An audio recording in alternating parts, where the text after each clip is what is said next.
ইতিহাসের সবচেয়ে ভয়াবহ দাবানলে পুড়ছে ইসরায়েল। মধ্যাঞ্চলে ছড়িয়ে পড়া আগুন পৌঁছে গেছে জেরুজালেম পর্যন্ত। জারি করা হয়েছে জরুরি অবস্থা। লোকালয়ে ছড়িয়ে পড়ার শঙ্কায় অন্তত 10টি এলাকা থেকে সরিয়ে নেওয়া হয়েছে বাসিন্দাদের।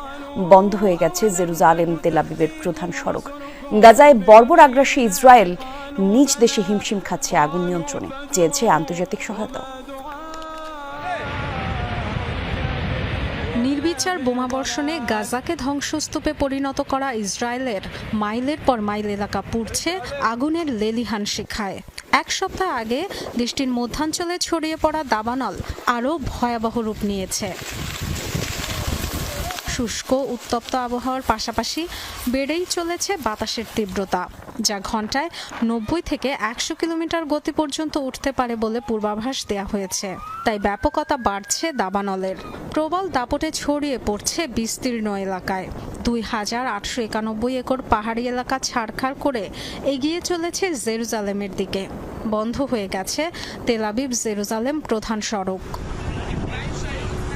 1.5 বছর ধরে গাজায় নিরীহ মানুষের উপর নিধনযজ্ঞ চালালেও এখন আগুনের কাছে যেন অসহায় ইসরায়েল। 1.5 শতাধিক টিম নিয়েও দাবানল নিয়ন্ত্রণে দিশেহারা পরিস্থিতিতে বিশ্বের অন্যতম সামরিক শক্তিধর